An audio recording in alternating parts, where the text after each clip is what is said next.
¿Se puede hacer una intervención internacional en Venezuela? Hola a todos y bienvenidos. Soy Carlos Eduardo Osorio Aguiar, ciudadano, abogado y político colombiano, y este es mi podcast Píldoras del Saber. Bienvenidos a un nuevo episodio de análisis político y social. Hablaremos, en esta oportunidad, sobre la propuesta del expresidente Álvaro Uribe Vélez de realizar una intervención internacional en Venezuela. El pasado sábado 11 de enero, en un evento que reunió a decenas de personas en el sector comercial de Alejandría, en Cúcuta, norte de Santander, y en el cual tuve la oportunidad de hacer presencia, el expresidente colombiano Álvaro Uribe Vélez sorprendió con una declaración contundente. Pidió una intervención militar internacional para derrocar al régimen de Nicolás Maduro en Venezuela. Este llamado, realizado en el marco de un plantón por la libertad en apoyo a los líderes opositores venezolanos Edmundo González Urrutia y María Corina Machado, ha reavivado el debate sobre las tensiones políticas en la región, el rol de Colombia en la crisis venezolana y los límites de la soberanía frente a la defensa de la democracia. La propuesta de Uribe, que incluye la posibilidad de una intervención avalada por Naciones Unidas, se presenta en un momento en el que la legitimidad del tercer mandato consecutivo de Maduro está bajo escrutinio internacional. Sin embargo, plantea interrogantes sobre las implicaciones éticas, políticas y militares que tendría para Colombia y la región dicha intervención. ¿Es esta la solución que necesita Venezuela? ¿O estamos frente a un discurso que aviva las tensiones sin resolver los problemas de fondo? Cuando escuchamos esto, puede venir a nuestra imaginación diferentes escenarios y algunas dudas. Tal vez no tengamos muy claro, ni a ciencia cierta, qué significa el concepto intervención internacional. Y por otro lado, quizás algunos choquen con esta idea porque tendrán muy claro el concepto de soberanía, eso de que cada estado es soberano y debe primar, ante todo, la autodeterminación de los pueblos. Comencemos por el concepto de soberanía, que se remonta a la Europa posmedieval. En aquel momento histórico, soberanía significaba independencia frente a la autoridad papal e imperial, permitiendo a los estados afirmar su autonomía. Según el sociólogo Weber, esta soberanía estatal consagraba la integridad territorial y la exclusión de actores externos. Este modelo fue revolucionario en su momento y también fue evolucionando con el tiempo. Más tarde, esta idea se asociaría al nacionalismo y al sentimiento de unidad que floreció en la era moderna, como por ejemplo en la Segunda Guerra Mundial. Sin embargo, esa soberanía que alguna vez significó poder absoluto dentro de las fronteras estatales, hoy ha mutado al poder de estados dentro de una comunidad internacional. Tras la Segunda Guerra Mundial, este concepto de poder autónomo estatal dentro de un territorio comenzó a percibirse como un obstáculo para el desarrollo del derecho internacional y el establecimiento de un orden mundial pacífico. Esto se debió a que la soberanía, al reconocer el derecho unilateral de un Estado para declarar la guerra, legitimaba conflictos y perpetuaba la anarquía internacional. Con la llegada de la globalización, el debate se ha acrecentado. Hoy vivimos en un mundo donde las fronteras nacionales son cada vez más porosas y las divisiones entre política interna y externa se desdibujan. Estamos en un mundo totalmente interconectado, globalizado, donde los estados se han comprometido a trabajar mutuamente por la paz y la democracia, por lo cual No se puede pensar en un Estado donde sus decisiones internas no afecten a otros países. Es por esto que en esta comunidad internacional los Estados se convierten en vigilantes de otros Estados. Aquí surge una pregunta clave. ¿La soberanía sigue siendo un derecho absoluto? En la actualidad, el concepto ha evolucionado. Ya no se trata únicamente de independencia frente a interferencias externas.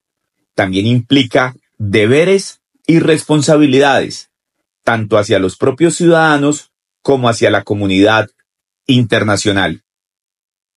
En muchos contextos, los estados se perciben como responsables del orden mundial y de garantizar bienes colectivos globales como la paz, la sostenibilidad ambiental y los derechos humanos. Esta reinterpretación de la soberanía se basa en la idea de que cuando un Estado no cumple con su deber de proteger, la comunidad internacional puede reclamar un derecho de vigilancia. En otras palabras, la soberanía está condicionada por la buena gobernanza. Si un Estado falla en cumplir con estas expectativas, la intervención externa comienza a ser una herramienta legítima. Para esclarecer el concepto de intervención internacional, podemos citar a Donnelly, escritor de derechos humanos, quien ha señalado que, abro comillas, la esencia de la intervención es el envolvimiento foráneo en los asuntos internos de un país. La violación, fuera del caso de guerra, de los derechos de soberanía, la infracción de la independencia política de un Estado. Cierro comillas.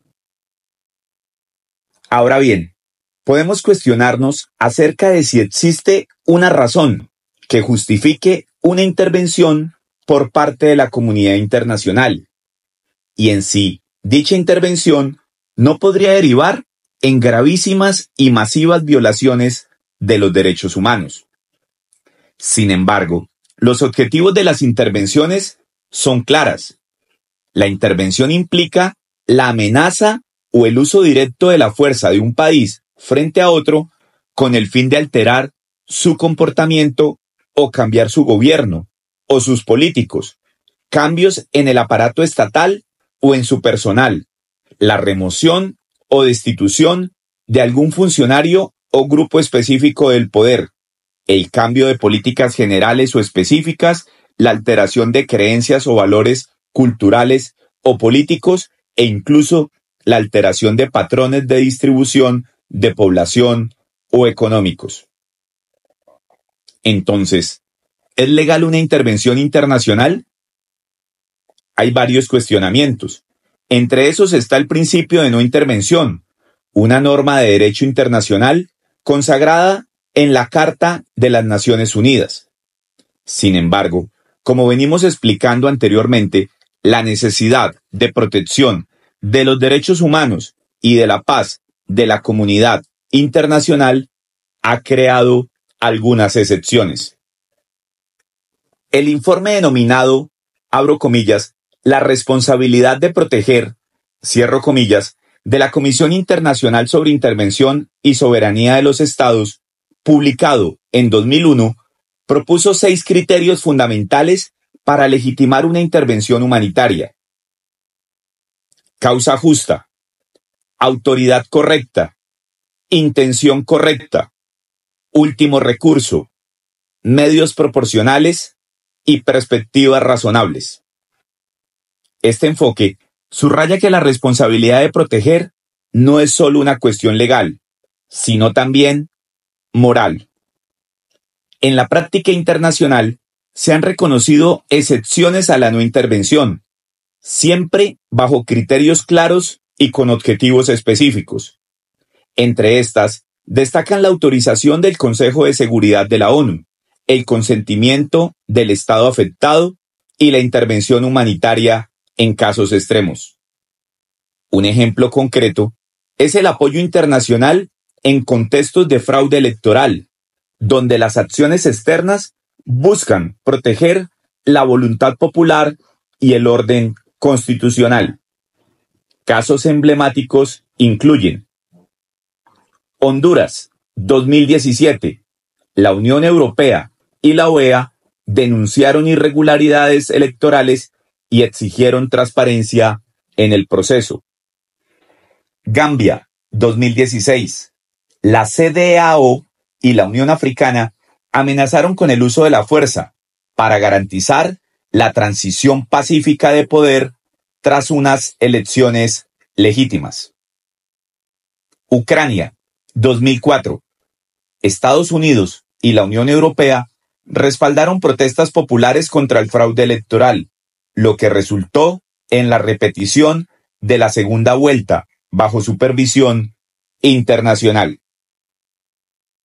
Estas intervenciones suelen justificarse bajo el principio de la responsabilidad de proteger, pero también cuentan con el respaldo de organizaciones regionales o globales que garantizan la legalidad y la legitimidad de sus acciones. Además, su objetivo principal es restaurar la democracia y no imponer cambios de régimen por intereses ideológicos o geopolíticos. En el caso de Venezuela, donde la legitimidad del gobierno de Nicolás Maduro ha sido cuestionada, una intervención liderada por la Organización de Naciones Unidas ONU, la Organización de Estados Americanos OEA o la Unión Europea podría buscar restaurar la democracia y proteger los derechos del pueblo venezolano. No obstante, cualquier intervención enfrenta riesgos considerables, como un posible aumento de la violencia y mayores tensiones en la región. Y aunque la solución debe priorizar el diálogo y el consenso, garantizando que se respete la voluntad popular y que se construya un camino hacia la democracia y el Estado de Derecho sin recurrir a medidas que puedan agravar la crisis humanitaria y política, cabe mencionar que el régimen venezolano se ha burlado de la comunidad internacional y de la oposición, a tal punto que además de que el diálogo y la búsqueda del consenso son caminos que ya se han explorado, definitivamente frente a estos caminos de amigable composición ya se ha perdido la fe y la esperanza. Algo más que se debe tener en cuenta es la duración de la intervención. Si la intervención se vuelve permanente, es decir, que los sectores internacionales se vuelven actores internos en el sistema político nacional, estaríamos hablando de un sistema paralelo de gobernabilidad. Por supuesto, este paradigma también trae consigo tensiones. En un mundo donde los bienes colectivos son globales y la interdependencia entre estados es cada vez más evidente. ¿Hasta dónde llega el derecho de un estado a decidir sobre sus propios asuntos? ¿Y qué garantiza que las intervenciones internacionales sean guiadas por principios éticos y no por intereses hegemónicos? El dilema entonces radica en equilibrar el respeto por la autonomía y por la autodeterminación de los pueblos, con la responsabilidad colectiva de asegurar un mundo más justo y más equitativo. Como ciudadanos del mundo, debemos cuestionarnos y reflexionar sobre las implicaciones de este cambio en la concepción del concepto de soberanía. No podemos ser ajenos ni indiferentes frente a estas vicisitudes, no solo porque pueden afectarnos, y en efecto nos afectan, sino porque tampoco podemos ser indiferentes frente al sufrimiento de un pueblo como el venezolano, que lleva años y años padeciendo una tragedia que se vivencia en el éxodo real e indiscutible de una población que le ha tocado salir de su terruño para sobrevivir, a tal punto que buena parte de quienes se han quedado en la hermana República de Venezuela viven de las remesas que sus familiares desde el exilio en otros países les envían mes tras mes. A prueba se encuentra también la utilidad, importancia y trascendencia de organismos transnacionales, que no pueden quedarse simplemente en lacónicas declaraciones de rechazo y censura frente a un usurpador de la voluntad popular. La justificación de la existencia de estas instancias internacionales se encuentran en tela de juicio, justamente porque debemos pasar del decir y del pensar al hacer y al actuar. Nadie quiere ni desea que una intervención en Venezuela genere estragos y consecuencias irreversibles que tengamos que lamentar. Nadie desea ni espera que una intervención implique pérdidas humanas. Pero si somos sensatos y racionales, tenemos que reconocer y aceptar que el régimen venezolano se está llevando por delante los derechos de millones de ciudadanos que sufren de hambre, por no hablar de las desapariciones y persecuciones de seres humanos que se han atrevido a discrepar del régimen. La inercia y la pasividad nos ha llevado a acostumbrarnos a que todos los atropellos del régimen venezolano que se han venido dando de menos a más en los últimos 25 años, como en la historia de la rana hervida, se vuelvan normales y parte del paisaje. Y eso definitivamente no puede seguirse tolerando.